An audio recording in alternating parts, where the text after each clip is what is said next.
4, 3. 6, ¿no? ¿Qué dice Leonela? Posterior. 5. ¿Qué dice Grillo? 5. 2, 3, 4, 5. Dudeña. 5, 4. 5. Miren, cara externa, cara interna, cara posterior, cara superior, cara inferior. Anterior no hay. Hay un borde anterior nada más, ¿sí? Borde anterior. Entonces tiene 5 caras. Vamos a ver su cara externa. En su cara externa hay 3 apófisis.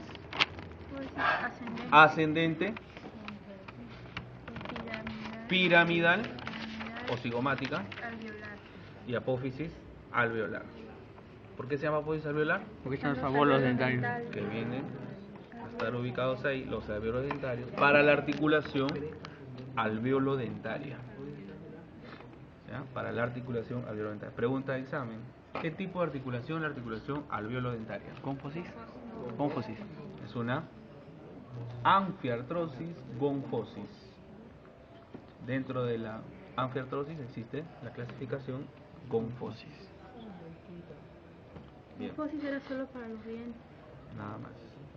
¿Ya? El ligamento periodontal le da ese nombre, esa característica, ¿no? Bien. La apófisis alveolar, como le dije en teoría, se forma con la erupción de las piezas dentarias. Si no hay piezas dentarias, no hay apófisis alveolar. Queda simplemente un reborde alveolar.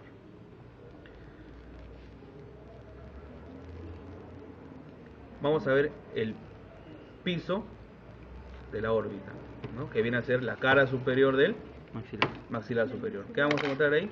El conducto. Canal primero es un canal, luego es un conducto, y luego es un agujero infraorbital. Ya saben qué pasa por ahí, ¿no? Nervio y arteria infraorbitaria. O si quieren, van infraorbitaria. Por debajo está la fosa canina, ¿no? La fosa canina para el músculo canino. Acá está la fosa canina para el músculo canino. Y miren abajo la eminencia canina. La eminencia canina. Recuerden que el canino es la última pieza en acomodarse en la arcada. Miren, por ejemplo acá ya salió primer premolar y miren, recién atrás está el canino, ¿no? Miren el canino por donde está. Ya salió el incisivo central, lateral, ¿no? Y miren el espacio que queda, ¿no? Por eso miren incluso el hueso como está acá, ¿no? Miren el hueso como está acá, ¿no? Y es bastante delgado, ¿no? Claro, la tabla externa, la tabla vestibular es bastante delgada a nivel del canino, ¿no? Y ahí lo vemos, ¿no? Cuando ya erupcionó completamente y se metió en la arcada, ¿no? Acá se ha metido en la arcada, pero a veces no se mete en la arcada. ¿Y qué sucede? ¿Cómo está en su cráneo su eminencia canina? Por ejemplo, acá se metió en la arcada, pero miren la eminencia y hay un hueco ahí, ¿no? Este hueco es un defecto óseo, ¿no? Esto es una fenestración. Cuando hay una ventanita así, un agujerito, es una fenestración. Pero cuando se pierde más de la cresta ósea, ¿no? Cuando se pierde más, por ejemplo, cuando se pierde así, ya se llama dehiscencia. Dehiscencia es esto, miren. Cuando la tabla se reabsorbe hacia abajo, una de las tablas, sea vestibular o lingual o palatina. Esta es una dehiscencia. No, pero así es el defecto. O sea, una cosa es que hay un huequito y otra cosa es que haya pérdida de toda la cresta, ¿no? No. El diente puede estar ahí con su... Por ejemplo acá, miren. Acá hay una dehiscencia a nivel de la eminencia canina. ¿Y fenestración es la fenestración? Es una ventana, ¿no? Un huequito. ¿Esto de acá? ¿Qué sería esto? ¿Fenestración o dehiscencia? Fenestración. Dehiscencia porque es más ¿bravo? Fenestración. Porque no se ha perdido la cresta, miren, la cresta sigue ahí. ¿Sí? La cresta se mantiene. Pero en este caso se ha producido, pues, miren, ¿hay lesión pulpar?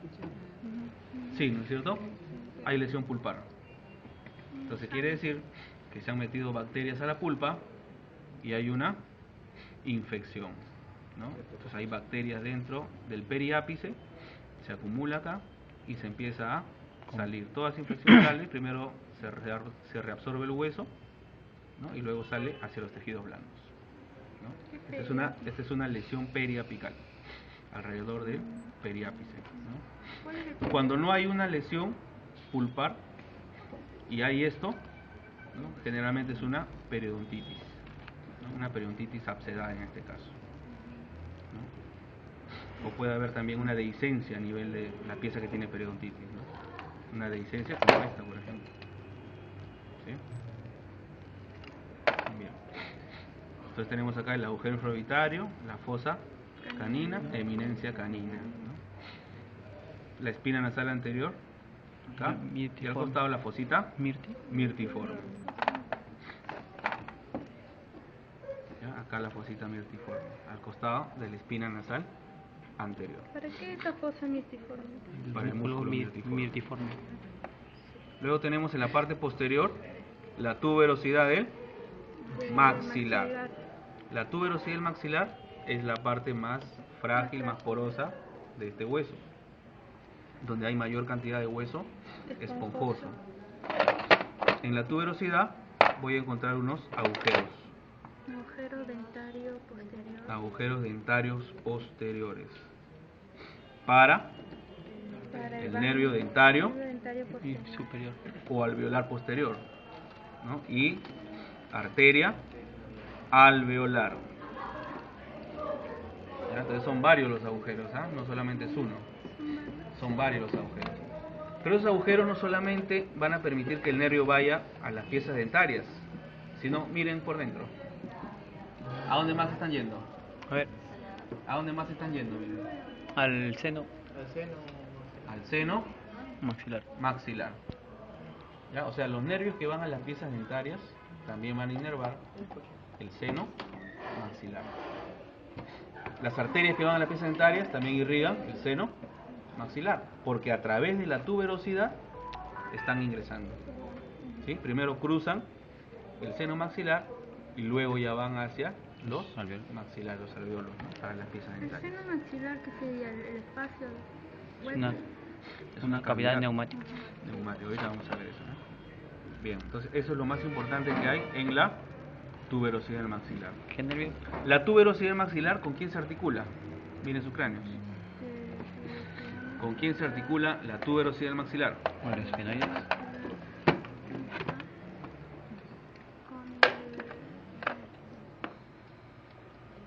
Con el esfenoides. Con el esfenoides. ¿Pero qué parte del esfenoides? Las pterigoides. Con las apófisis pterigoides. De tal manera que entre el maxilar superior y las apófisis pterigoides se forma una fosa, una fosita acá adentro, miren. La fosita pterigo maxilar, que la vamos a estudiar cuando estudiemos quinto 2, ¿no? El siguiente segmento. La fosa pterigo maxilar, entonces está entre la tuberosidad del maxilar y las apófisis pterigoides. Ahí también sale el nervio dentario posterior. Dentario posterior, sí. Luego vamos a ver ahora la cara interna del maxilar superior. En la cara interna del maxilar superior tenemos esto, el seno maxilar, miren. El orificio de entrada del seno maxilar. Este orificio de entrada se llama atrium del seno maxilar. Atrium o entrada del seno maxilar. Este atrium normalmente no se nota. Normalmente está cubierto por los cornetes. Miren, esto de acá es la apófisis ascendente, ¿sí? Acá vamos a tener el piso De la órbita. de la No, de la nariz. no, piso De de la cavidad nasal, ¿no? De la fosa nasal. Y esto de acá es la pared interna de la fosa, disculpen, pared externa de la fosa nasal, ¿no? Entonces tenemos el piso y la pared externa. En la pared externa está el orificio del seno maxilar. ¿Por qué pared externa si está por dentro? De la izquierda, ¿sí? ¿Te ubicas? Ya, Este es esto. El tabique sería la pared interna de la fosa nasal. ya, Y esta es la pared externa de la fosa nasal. Está distal. En el otro lado ya. sería Externa para la pared atrás. externa de la fosa nasal derecha, ¿no es cierto? Esta es pared externa de la fosa nasal izquierda, ¿no? Y acá está el tabique, que vendría a ser la pared Interna. interna. Pregunta, ¿quiénes forman la pared externa de las fosas nasales? Lo están formando dos, miren, dos huesos. El rojo y el guinda. Ese no es. ¿Quién es el rojo? Ese no es el. El rojo es el palatino. El rojo es el palatino y el guinda es el maxilar superior. ¿Quién forma el piso de la fosa nasal? Igual, pues. Igualito, ¿no? El palatino y el maxilar. Pero la pared o el piso de la fosa nasal también viene a ser el techo de la cavidad bucal, ¿no? El paladar duro. Entonces, ¿quién forma el paladar duro? Maxilar superior y palatino. El palatino es un hueso que tiene forma de L, ¿sí? Tiene una porción vertical y una porción horizontal. ¿Ya? Vertical, horizontal. La porción vertical forma parte de la pared externa de la fosa nasal y la pared o la lámina horizontal viene a ser parte del piso de la fosa nasal y viene a ser parte de la bóveda palatina. La bóveda palatina se considera solo lo de abajo. Bóveda es la parte ósea del paladar. ¿Ya? La parte ósea del paladar lo forman todos huesos. Bien, ustedes están viendo acá el palatino y están viendo la apófisis ascendente. Miren, hay unas líneas acá, unas crestas, ¿sí? 1, 2. Acá también 1, 2. A estas 4 crestas se le llaman crestas turbinales. ¿Cuál es el Cresta turbinal superior del palatino, cresta turbinal inferior del palatino. Acá, cresta turbinal superior del maxilar, cresta turbinal inferior del maxilar. Ahí se van a articular los cornetes. ¿Quién se articula en estas crestas turbinales inferiores? El cornete inferior. Acá. ¿Y quién se articula en las crestas turbinales superiores? El cornete. Muy bien, cornete medio. Ya, medio. De tal manera que cubren el atrium del seno maxilar. Ahora, el seno maxilar es una cavidad neumática que es parte de los senos paranasales. ¿No? ¿Cuáles son los huesos que forman los senos paranasales? Frontal, maxilar, etmoidales, esfenoidales y maxilares. ¿Cuáles son los más grandes? Los maxilares. Los senos maxilares se empiezan a formar desde que se desarrolla el maxilar superior. Empieza a crecer junto con el desarrollo de las piezas dentarias y el desarrollo de la cara. Estos senos paranasales tienen dos funciones importantes, ¿no? Una función es aligerar el peso de la cabeza y el otro es servir como caja de resonancia para la voz. Esas dos son sus funciones principales. Están tapizados los senos paranasales, también, por una mucosa llamada mucosa mucosa pituitaria. Claro, la misma mucosa pituitaria, la misma mucosa nasal, ¿ya? Pero la mucosa del seno maxilar tiene un nombre especial. Se llama mucosa de Schneider. S.Ch. Schneider. ¿Ya? Membrana de Schneider. Entonces, cuando ustedes escuchen, ¿no?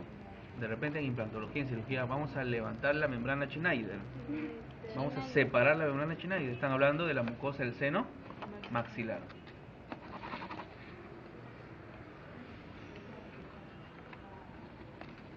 Bien. Este seno maxilar es como un cubo. ¿Cuántas caras tiene un cubo? 6 caras. La abertura viene a ser la cara interna. Tiene una cara externa que está para el lado de la articulación con el cigomático. Tiene una cara anterior, tiene una cara posterior, tiene un techo y un piso. El piso está relacionado con las piezas dentarias. El techo está relacionado con la órbita. La cara posterior está relacionada con la tuberosidad del maxilar. Por eso cuando ingresan los nervios y arterias, pasan o atraviesan el seno maxilar. La pared anterior está relacionado con la fosa canina, ¿no? Y el agujero infraorbitario.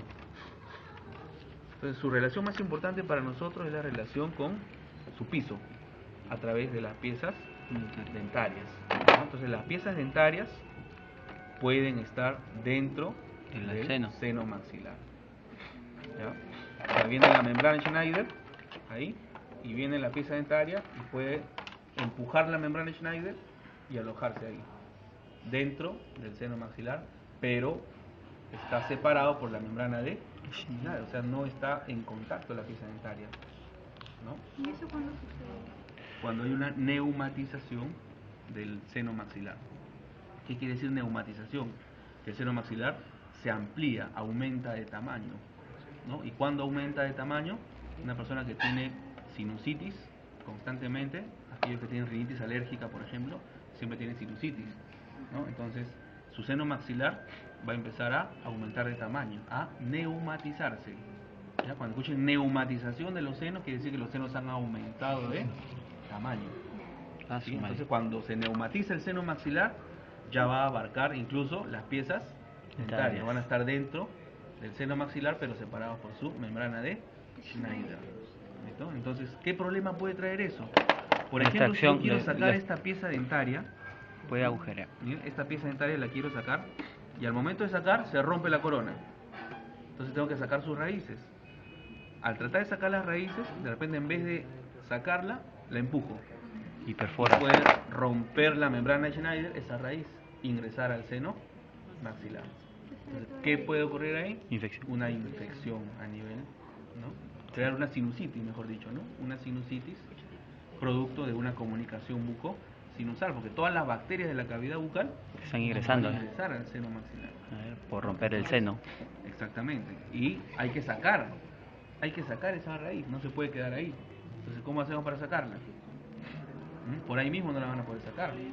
Tiene que hacerse una maniobra llamada la técnica de Cadwell-Look. ¿Cuál es la técnica de Cadwell-Look? Es un forcejeo. Cadwell-Look. Se hace una ventana ósea acá, ¿sí? Se abre acá el hueso, previo colgajo, ¿no? Se levanta la encía, se hace una ventana ósea, ¿no? Cuando yo saco el pedazo de hueso, un pedazo de hueso acá, voy a tocar la membrana de Schneider. Tengo que cortar la membrana de Schneider y recién ingreso al seno maxilar, ¿no? Y trato de sacar la raíz que ha quedado. ¿Pero lo va a sacar por ahí arriba? ¿No se lo puede empujar? No, difícilmente, porque si se mete, la mucosa de acá se cierra, ¿no? Difícilmente lo puedes encontrar así. Entonces agarras con una pinza y comienzas a buscar, ¿no? Una vez que lo sacas, tienes que lavar, irrigar con suero fisiológico, ¿no? Hasta que salga la última astilla ósea o de diente, lo que sea, ¿no? Porque tiene que quedar totalmente aséptico, ¿no? Y una vez que se ha hecho eso, ya se pone un relleno óseo ahí, ¿no? Hueso particulado, una membrana, y luego ya se sutura, ¿no? Y listo. Es la única manera de poder sacar, de poder solucionar un problema de comunicación bucosinusal producto de una raíz que ha ingresado al seno maxilar. Por eso que cada vez que hacemos una exodoncia en la región molar y premolar, tenemos que tomar radiografías para ver si la raíz está dentro del seno maxilar. Si está fuera del seno maxilar, bacán, no hay ningún problema. Pero si vemos que está dentro, ya tenemos que tomar nuestras precauciones. Tratar de hacer una exodoncia atraumática. ¿Qué cosa quiere decir exodoncia traumática? Tratar de sacarlo con el menor daño posible, ¿no? En las estructuras de la cavidad bucal, ¿no? Por ejemplo, una traumática puede ser cortar con una fresa, partir la muela en dos. Si yo la parto en dos, ¿no? Me bajo un poquito, desgasto un poquito de crestas óseas, entonces ya va a ser más fácil sacar las piezas dentarias, ya no tengo que estar Palanqueando. forcejeando, rompiendo, traumatizando más el hueso, ¿no? Entonces, eso lo vemos en la radiografía y con eso prevenimos una serie de problemas o complicaciones que pueden ocurrir, ¿ya? Entonces, a nivel de molares y premolares, siempre tomar radiografías por la cercanía con el seno Maxilar. Una persona que sufre sinusitis, ustedes saben que su paciente sufre sinusitis, de todas maneras sus raíces van a estar dentro del seno maxilar, de todas maneras, no lo duden. Porque, como te digo, se neumatiza, Se agranda. o sea, se agranda el seno, tanto para adelante, para atrás, para arriba, para abajo, sobre todo hacia abajo, que hay más espacio. Entonces, ¿qué va a pasar? Le va a colgar el seno. El piso, mira, este piso se va a reabsorber cuando se neumatiza el seno, ¿no? Porque ahí se ve el piso. Se reabsorbe y ya no hay piso, sino va a haber la membrana nomás que está separando la apófisis Alveolar del seno. ¿no? O sea, el alveolo va a estar dentro, simplemente separado por membrana. Por membrana, nada más. Entonces, si tú empujas la raíz, no hay hueso que retenga, entonces se mete, ¿no? Por ejemplo, cuando se pierde la pieza dentaria, imagínense, se pierden las 3 molares y las premolares, ¿qué pasa con el hueso? Se reabsorbe, el hueso empieza a correrse hacia arriba, hacia arriba, hacia arriba, hacia arriba, ya no hay altura.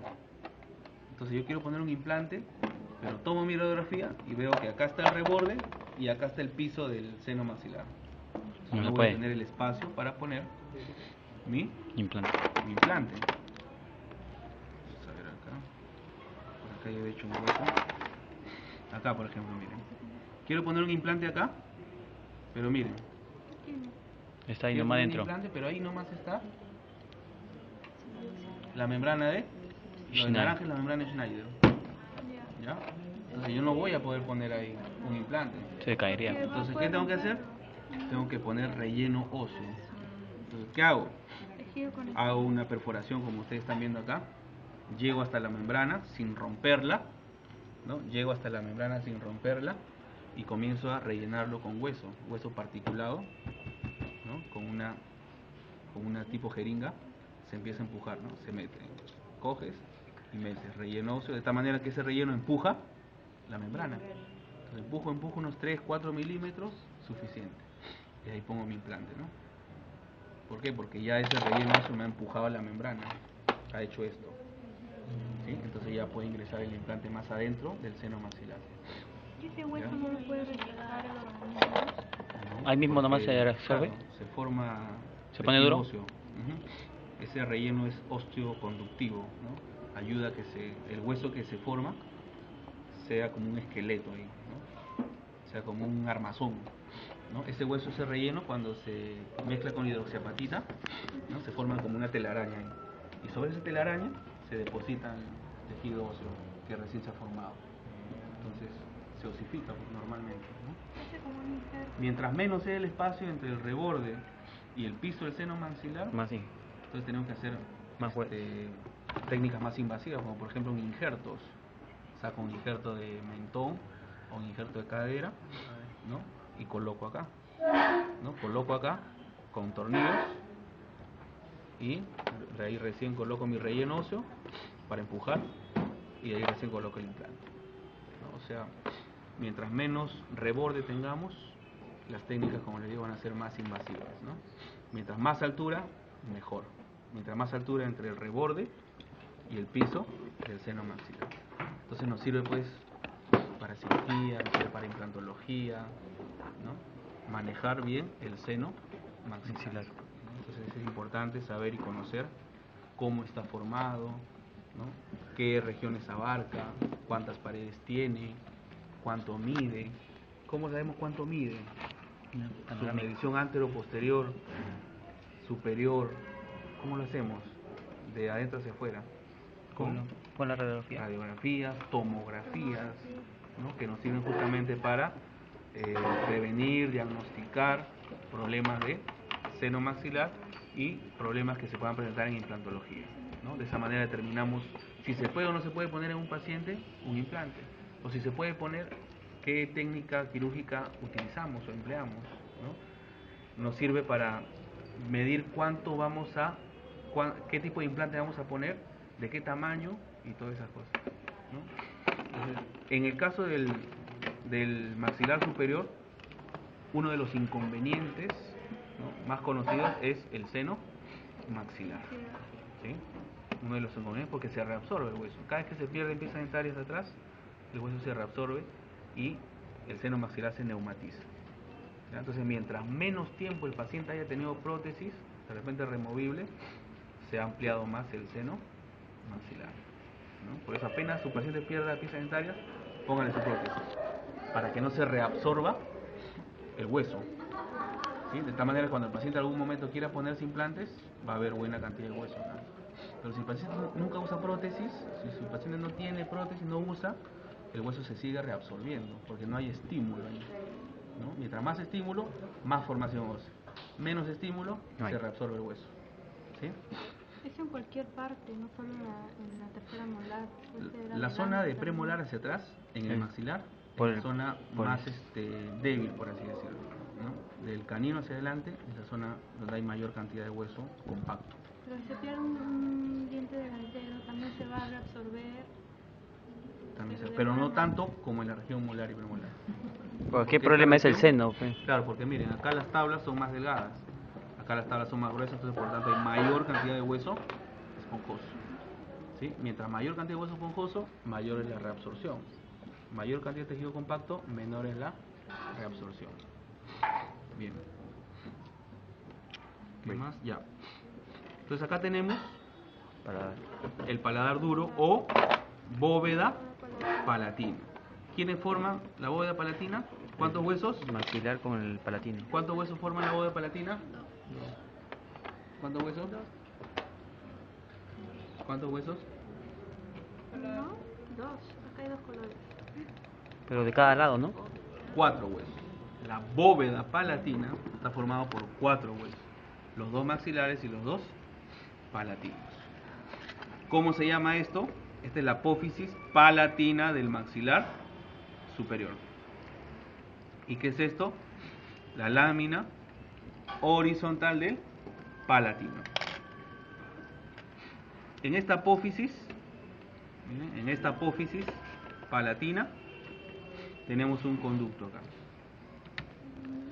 Conducto naso palatino, porque va a pasar por acá el nervio naso palatino y la arteria naso palatino No, hacia el paladar. Vamos. En todos no es el van. Sí, van. ¿Ya? Hacia el paladar. ¿Qué pasan por ahí? El van naso palatino. Ese está dentro del agujero palatino anterior. No. Claro, está dentro del agujero palatino anterior. Entonces el agujero palatino anterior es esto. ¿Sí? En el agujero palatino anterior tengo 2 conductos, ¿sí? Los 2 conductos naso palatinos. ¿No? Acá se ven. Miren, conducto naso palatino. Lo ves ahí en el piso de la fosa nasal, ¿no? Conducto naso palatino. Ambos conductos naso palatino derecho e izquierdo llegan al agujero palatino anterior. Entonces, si les pregunto en el examen, ¿qué pasa por el agujero palatino anterior? Van naso palatino. Derecho y izquierdo. De ambos lados, ¿eh?